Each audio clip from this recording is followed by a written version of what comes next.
Hello friends, स्वागत है आपका अपने यूट्यूब चैनल एजुकेशन प्लेनेट में। आज क्लास में हम चर्चा करेंगे सीडीपी, जो कि प्रीवियस ईयर क्वेश्चन पूछा है टेट का। जी हाँ दोस्तों, टेट का जो प्रीवियस ईयर क्वेश्चन है 30 क्वेश्चन में लाया हूँ, जो कि क्या है आने वाले टेट एग्जाम में आपके लिए इम्पोर्टेंट साबित हो सकता है। जी हाँ दोस्तों, चलिए शुरू करते हैं। पहला क्वेश्चन क्या है? पहला क्वेश्चन बोल रहा है, कोहलर यह सिद्ध करना चाहता था कि सीखना, ऑप्शन ए है, एक ऐसी स्थिति है जिसमें व्यक्ति पशु से श्रेष्ठ है। ऑप्शन बी है, स्वायत्त यादृच्छिक क्रिया है। ऑप्शन सी, संज्ञानात्मक संकार्य है। ऑप्शन डी, परिस्थिति के विभिन्न अंगों का प्रत्यक्षीकरण है। इस प्रश्न का आंसर होगा आपका ऑप्शन नंबर सी, संज्ञानात्मक संकार्य है। ठीक ना? यह प्रीवियस ईयर क्वेश्चन 2018 का टेट एग्जाम में पूछा गया था। जी हाँ दोस्तों, चलिए चलते हैं प्रश्न संख्या 2 की तरफ। प्रश्न संख्या 2 है, किसी भी नई भाषा को सीखने के लिए कहाँ से प्रारंभ करना चाहिए? ऑप्शन ए है, अक्षरों व शब्दों के मध्य सहचर से। ऑप्शन बी है, वाक्य के निर्माण से। ऑप्शन सी, शब्दों के निर्माण से। ऑप्शन डी, इनमें से कोई नहीं। इस प्रश्न का आंसर होगा आपका ऑप्शन नंबर ए, अक्षरों व शब्दों के मध्य सहचर्य से। जैसे कोई भी भाषा आपको सीखना है ना, तो अक्षर और शब्द के बीच संबंध अगर आपको पता रहेगा तभी भाषा को समझ सकते हैं। चलिए चलते हैं प्रश्न संख्या 3 की तरफ। प्रश्न संख्या 3 है, समावेशी कक्षा में किस प्रकार के छात्र शामिल होते हैं? ऑप्शन ए, केवल विशिष्ट छात्र। ऑप्शन बी, सामान्य और विशिष्ट छात्र। ऑप्शन सी, केवल सामान्य छात्र। ऑप्शन डी, बहुभाषी एवं प्रतिभाशाली छात्र। इस प्रश्न का आंसर होगा सामान्य और विशिष्ट छात्र। देखिए, समावेशी बोला है तो समावेशी में रहेगा सभी छात्र रहेंगे, केवल विशिष्ट नहीं हो सकते, ना केवल सामान्य। इसलिए आपका ऑप्शन नंबर 20 सही हो जाएगा, सामान्य और विशिष्ट छात्र। चलिए चलते हैं प्रश्न संख्या 4 की तरफ। प्रश्न संख्या 4 है, अधोलिखित में गणित संबंधी अधिगम अक्षमताओं को कौन सा पद परिभाषित करता है? अधिगम अक्षमता देखो बोल रहा है, अधिगम अक्षमता। ऑप्शन ए है, निरस्तता का संबंधी दोष। ऑप्शन बी, पठन दोष। ऑप्शन सी, गणना दोष। ऑप्शन डी, इनमें से कोई नहीं। इस प्रश्न का आंसर होगा आपका ऑप्शन नंबर सी, गणना दोष। देखो, जैसे कि अगर आप यहाँ पर गणित का बात कर दिए ना, अगर आप गणित अधिगम अक्षमता है तो यानी आप गणित को यानी गणना नहीं कर पा रहे हैं, ठीक ना? तो यानी गणना दोष हो जाएगा आपका ऑप्शन नंबर सी। चलिए चलते हैं प्रश्न संख्या 5 की तरफ। प्रश्न संख्या 5 है, समावेशीकरण की सफलता के लिए आवश्यक है। ऑप्शन ए है, क्षमता निर्माण का भाव। ऑप्शन बी, अभिभावकों की भागीदारी का न होना। ऑप्शन सी, अलगाव। ऑप्शन डी, संवेदनशीलता। इस प्रश्न का आंसर होगा आपका ऑप्शन नंबर डी, संवेदनशीलता। यानी समावेशी की सफलता के लिए आवश्यक क्या है? संवेदनशीलता। ठीक ना? चलिए चलते हैं प्रश्न संख्या 4 की तरफ। प्रश्न संख्या 4 है, निम्न में से कौन सा संवेग का तत्व नहीं है? क्या बोल रहा है? संवेग का तत्व। ऑप्शन ए, व्यवहारात्मक। ऑप्शन बी, दैहिक। ऑप्शन सी, संज्ञानात्मक। ऑप्शन डी, संवेदी। इस प्रश्न का आंसर होगा आपका ऑप्शन नंबर डी, संवेदी। संवेदी संवेगात्मक का अंग नहीं है या तत्व नहीं है। ठीक, चलिए चलते हैं प्रश्न संख्या 7 की तरफ। प्रश्न संख्या 7 है, संज्ञानात्मक क्षेत्र का सही क्रम है। क्या बोल रहा है? संज्ञानात्मक क्षेत्र का सही क्रम है। ऑप्शन ए, ज्ञान, अनुप्रयोग, अबोध, विश्लेषण, संश्लेषण, मूल्यांकन। ऑप्शन बी, मूल्यांकन, अनुप्रयोग, विश्लेषण, संश्लेषण, अबोध, ज्ञान। ऑप्शन सी है, मूल्यांकन, संश्लेषण, विश्लेषण, अनुप्रयोग, अबोध, ज्ञान।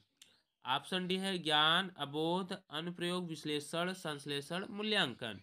इस प्रश्न का आंसर हो जाएगा आपका ऑप्शन नंबर डी।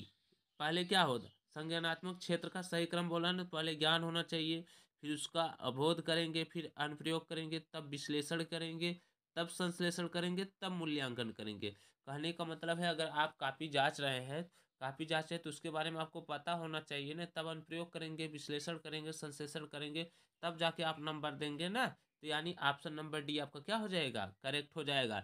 चलिए चलते हैं प्रश्न संख्या 8 की तरफ। प्रश्न संख्या 8 है, निम्न में से कौन सी अच्छे शिक्षण की विशेषता नहीं है? अच्छे शिक्षण का बात कर रहा है। ऑप्शन ए स्वेच्छाकारी, ऑप्शन बी जनतांत्रिक, ऑप्शन सी सहानुभूति, ऑप्शन डी वांछनीय सूचना देने वाले। इस प्रश्न का आंसर होगा आपका ऑप्शन नंबर ए स्वेच्छाकारी। आप सिर्फ अपने बारे में ही सोचेंगे तो ये अच्छी शिक्षण की विशेषता नहीं है। चलिए चलते हैं प्रश्न संख्या 9 की तरफ। प्रश्न संख्या 9 है, अभिप्रेरणा का प्रत्याशा सिद्धांत किसके द्वारा दिया गया था। देखिए दोस्तों, टेट एग्जाम में 4 से 5 क्वेश्चन आपका सिद्धांत से ही आते हैं। आपको ये बहुत जरूरी है तैयार करना। इस पे मैं एक वीडियो बना दूंगा जिसमें केवल केवल क्या रहेंगे, सिद्धांत रहेंगे। आप उसको देख लेंगे तो आपका 4 या 5 प्रश्न जो भी आएगा आपका फिक्स हो जाएगा। ठीक, इसका ऑप्शन देखते हैं। ऑप्शन ए है Victor Vroom, option B Maslow, option C Herzberg, option D Skinner. इस प्रश्न का आंसर होगा आपका option number A Victor Vroom. कौन? Victor Vroom. चलिए चलते हैं प्रश्न संख्या 10 की तरफ। प्रश्न संख्या 10 है, अग्रिम व्यवस्थापक प्रतिमान किस परिवार से संबंधित है। ऑप्शन ए है वैयक्तिक, ऑप्शन बी सामाजिक अंतःक्रिया, ऑप्शन सी सूचना प्रक्रियाकरण, ऑप्शन डी व्यवहार परिमार्जन। इस प्रश्न का आंसर हो जाएगा आपका ऑप्शन नंबर सी सूचना प्रक्रियाकरण। अग्रिम व्यवस्थापक प्रतिमान किस परिवार से संबंधित है? सूचना प्रक्रियाकरण। चलिए चलते हैं प्रश्न संख्या 11 की तरफ। प्रश्न संख्या 11 है, कौशलों के स्थानांतरण के लिए कौन सा उपयोगी है। ऑप्शन ए है कौशल स्थानांतरण गति है न कि उद्देश्य, ऑप्शन बी है रेखी अभिक्रम, ऑप्शन सी है साखीय अभिक्रम, ऑप्शन डी तैयारी का अर्जन। इस प्रश्न का आंसर है आपका ऑप्शन नंबर ए कौशल स्थानांतरण गति है न कि उद्देश्य है। ठीक ना, क्या कौशल जो है स्थानांतरण गति है न कि उद्देश्य। ठीक, चलिए चलते हैं प्रश्न संख्या 12 की तरफ। प्रश्न संख्या 12 है, निम्न में से कौन सा शिक्षण का सूत्र नहीं है। ऑप्शन ए सरल से कठिन की ओर, ऑप्शन बी अनिश्चित से निश्चित की ओर, ऑप्शन सी दृश्य से अदृश्य की ओर, ऑप्शन डी निगमन से आगमन की ओर। इस प्रश्न का आंसर होगा आपका ऑप्शन नंबर डी निगमन से आगमन की ओर। ठीक ना, सूत्र नहीं है बोला है ना, तो निगमन से आगमन की ओर। सरल से कठिन होना ही चाहिए, अनिश्चित से निश्चित होना चाहिए। जैसे आप गणित लगा रहे हैं, गणित नहीं आ रहा है तो आप जब सीख लेंगे तो वो निश्चित हो जाएगा ना। दृश्य से अदृश्य की ओर, ठीक ना, यह तीनों है लेकिन डी वाला नहीं है। चलिए चलते हैं प्रश्न संख्या 13 की तरफ। प्रश्न संख्या 13 है, सूक्ष्म शिक्षण चक्र का प्रथम पद होता है। ऑप्शन ए प्रतिपुष्टि, ऑप्शन बी शिक्षण, ऑप्शन सी योजना बनाना, ऑप्शन डी प्रस्तावना। इस प्रश्न का आंसर होगा आपका ऑप्शन नंबर सी योजना बनाना। सूक्ष्म शिक्षण चक्र का प्रथम पद क्या है? योजना बनाना। पहले आप योजना बनाएंगे तभी ने जाके वहां पर जो पढ़ाएंगे। यह सूक्ष्म चक्र 36 मिनट का होता है। कितने मिनट का? 36 मिनट का। ठीक ना, सूक्ष्म चक्र परियोजना का प्रथम पद क्या है? योजना बनाना। पहले आप योजना बनाएंगे कैसे क्या क्या पढ़ाना है, कितने में इंट्रोडक्शन देना है, कितने में थ्योरी देना है, ये सब चीजें। ठीक ना, चलिए चलते हैं प्रश्न संख्या 14 की तरफ। प्रश्न संख्या 14 है, निम्न में से कौन सा अबोध स्तर के शिक्षण में शामिल है। ऑप्शन ए पृथक्करण, ऑप्शन बी अनुप्रयोग, ऑप्शन सी तुलना, ऑप्शन डी अन्वेषण। इस प्रश्न का आंसर होगा आपका ऑप्शन नंबर डी अन्वेषण। यानी अबोध शिक्षण में कौन सा शामिल है? अन्वेषण यानी खोज। ठीक है, चलिए चलते हैं प्रश्न संख्या 15 की तरफ। प्रश्न संख्या 15 है, शैक्षिक सुधारों में प्रभावी विकेंद्रीकरण तभी संभव है। ऑप्शन ए है जब खंड व संकुल संदर्भ केंद्रों की भागीदारी बढ़े, ऑप्शन बी है स्थानीय संदर्भ व्यक्ति उपलब्ध हो, ऑप्शन सी है अध्यापकों के पास संसाधन और प्रसंगतित सामग्री भी मौजूद हो। देखिए इस टाइप का जो प्रश्न था ना, इसमें कूट करके दिया था।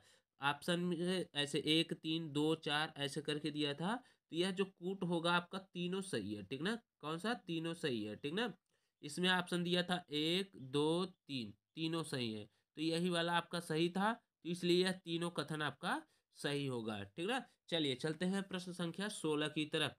प्रश्न संख्या 16 है आपका एक, यहाँ पर 4 लिखा गया है, ये प्रश्न संख्या 16 है। ठीक ना, एक छात्र पढ़ रहा है, उसका नाम लेकर किसी ने बुलाया, निम्न में से किस संवेदन द्वारा वह अपनी अनुक्रिया प्रकट करेगा? ऑप्शन ए है दृष्टि संवेदन, ऑप्शन बी स्पर्श संवेदन, ऑप्शन सी ध्वनि संवेदन, ऑप्शन डी प्रत्यक्षण संवेदन।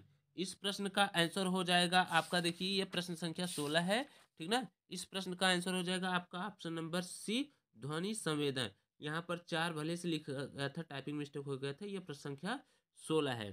तो इस प्रश्न का आंसर क्या होगा? ध्वनि संवेदन। जैसे कोई छात्र पढ़ रहा है, उसको बुलाया गया, तो किस संवेदन के द्वारा अपनी अनुक्रिया प्रकट करेगा? तो ध्वनि के द्वारा ही ना। दूरी से आप बुलाए, उसको ध्वनि सुनाई दी है, तभी ना वह आपकी तरफ देखेगा। तो इसलिए आपका ऑप्शन नंबर सी क्या हो जाएगा? करेक्ट हो जाएगा। चलिए चलते हैं प्रश्न संख्या 17 की तरफ। प्रश्न संख्या 17 है, पियाजे के सिद्धांत के अनुसार प्राक संक्रियात्मक अवस्था की अवधि होती है। ऑप्शन ए 4 से 8 वर्ष, ऑप्शन बी जन्म से 2 वर्ष, ऑप्शन सी 2 से 7 वर्ष, ऑप्शन डी 5 से 8 वर्ष। इस प्रश्न का आंसर होगा आपका ऑप्शन नंबर सी 2 से 7 वर्ष। यह वर्ष वाला भी आपको अक्सर पूछता है, अवधि, ठीक ना।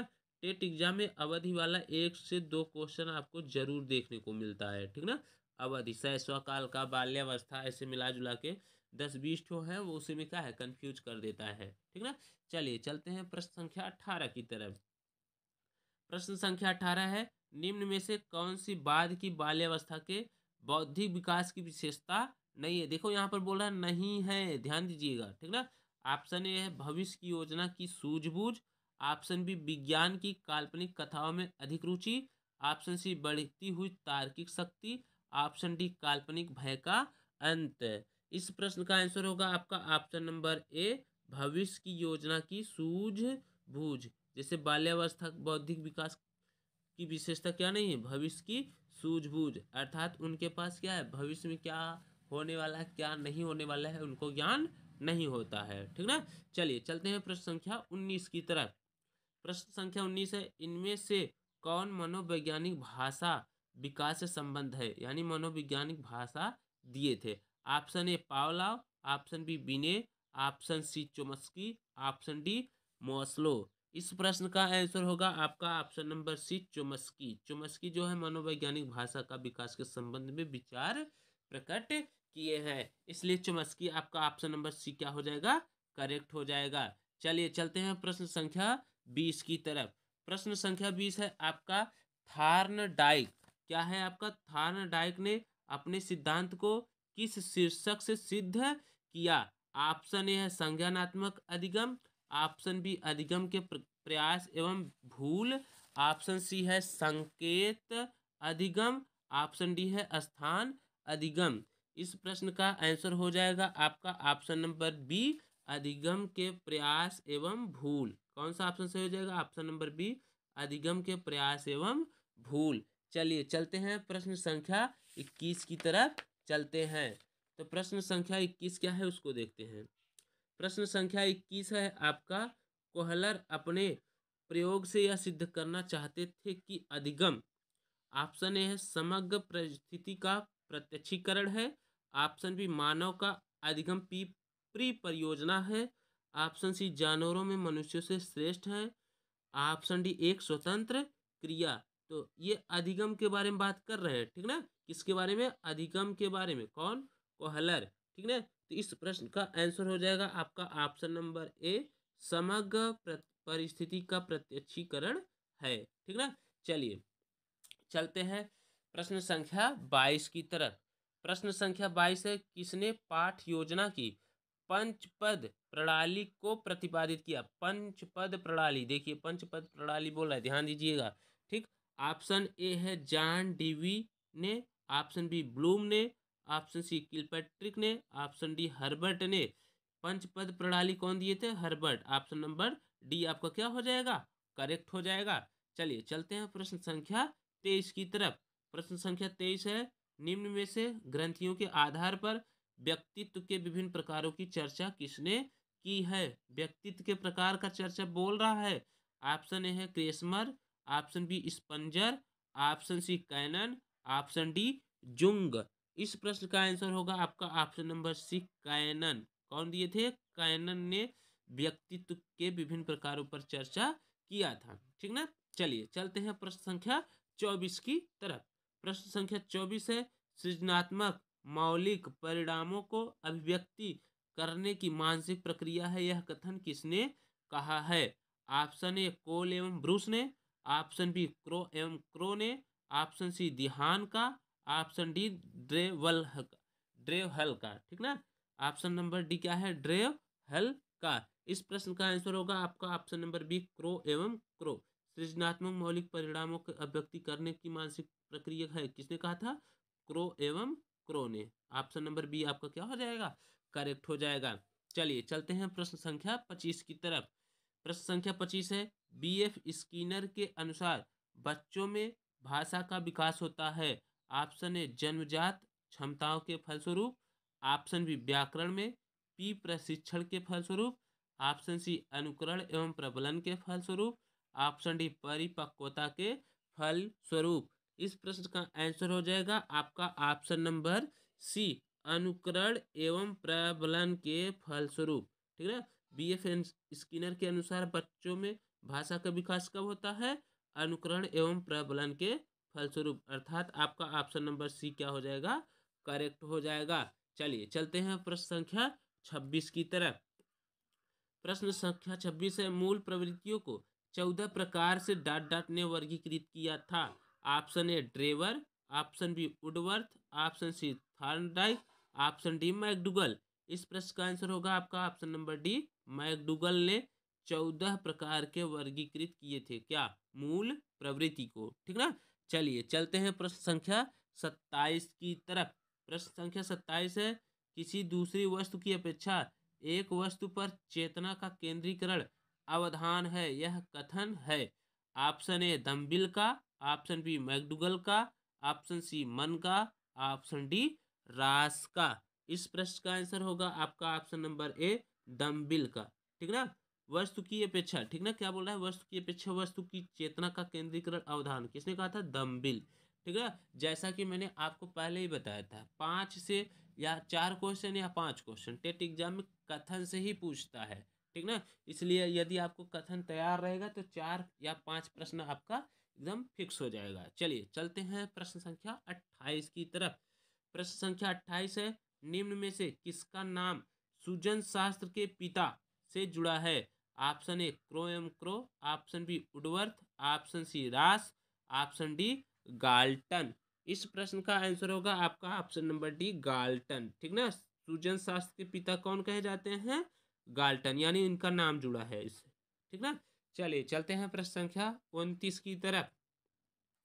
प्रश्न संख्या 29 है, 12 से 6 वर्ष के बालकों हेतु हिंदी में डॉक्टर एस जलोटा ने कौन सा परीक्षण प्रतिपादित किया? ऑप्शन ए अशाब्दिक बुद्धि परीक्षण, ऑप्शन बी चित्रांकन परीक्षण, option C Army Alpha test, option D साधारण मानसिक योग्यता परीक्षण। इस प्रश्न का आंसर होगा आपका ऑप्शन नंबर डी, साधारण मानसिक योग्यता परीक्षण। 12 से 6 वर्ष के बालकों हेतु हिंदी में डॉक्टर एस जलोटा ने कौन सा परीक्षण किया था? साधारण मानसिक योग्यता परीक्षण। ठीक। चलिए चलते हैं प्रश्न संख्या 30 की तरफ, और यह लास्ट प्रश्न रहने वाला है। प्रश्न संख्या 30 है, बुद्धि के द्विकारक सिद्धांत का प्रतिपादन किसने किया? Option A Thorndike, option B Stern, option C Werner, option D Spearman. इस प्रश्न का आंसर होगा आपका ऑप्शन नंबर 4, यानी डी भी कह सकते हैं, स्पीयरमैन। बुद्धि के द्विकारक सिद्धांत, ध्यान दीजिएगा, बुद्धि के द्विकारक सिद्धांत कौन दिए थे? स्पीयरमैन। ठीक ना। तो आज क्लास यहीं पर समाप्त होता है। क्लास कैसा लगा कमेंट सेक्शन में जरूर बताइएगा। मिलते हैं अगले क्लास में, तब तक के लिए जय हिंद।